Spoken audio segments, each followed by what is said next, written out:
By now, you're probably wondering, how in the world do I clean the Husqvarna Viking Amber S100?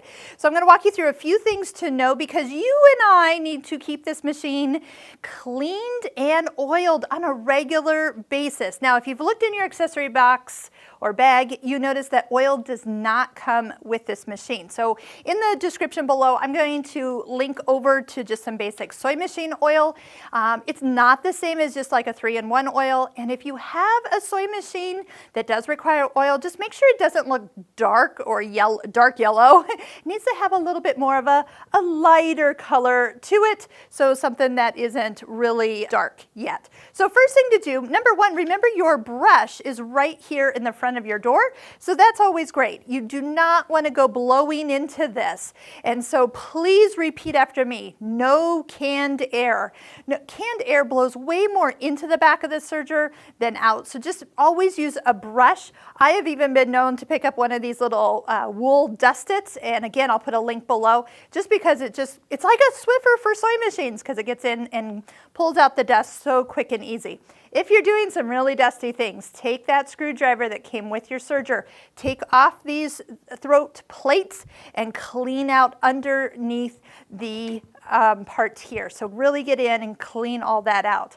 Last but not least, where do we oil? As you can see, there is a shaft here that kind of looks a little shiny, and it's because it goes in and out of this collar all the time. Every time you take a stitch, it goes through it. And as we put oil on it, when I'm show you how, it is going to attract the lint. You take your brush, you clean out the lint, and there goes the oil. So this is a never-ending process.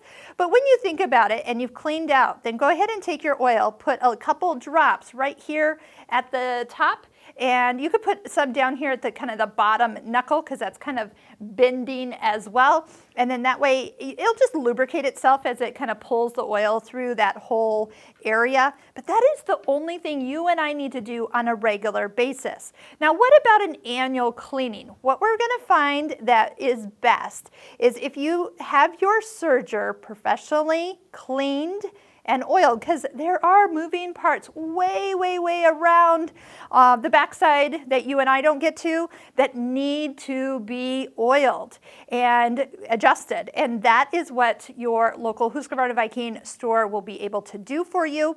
I say once a year, whether you use the serger or not. Here's what happens with sergers. A lot of times they kind of get used and then they don't get used, and they get put on a shelf or in a closet, and then they get pulled out in a year. Now, what happens to that oil, all that grease that's inside here that keeps everything moving, that doesn't get lubricated or moved over a year?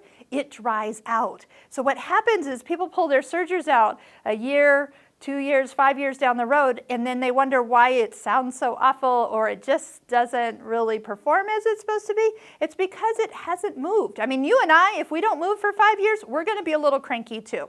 So if that has been the case, and you're watching this video and you're thinking, oh my gosh, I don't remember the last time my serger was serviced, take the time to do that. Otherwise, you're just going to need to buy a new serger, and I don't think you want to do that. This is a great serger. Just keep it serviced just like you do your vehicles and some of the other things that we have serviced on a regular basis. Trust me, she will treat you well for all your future serger projects.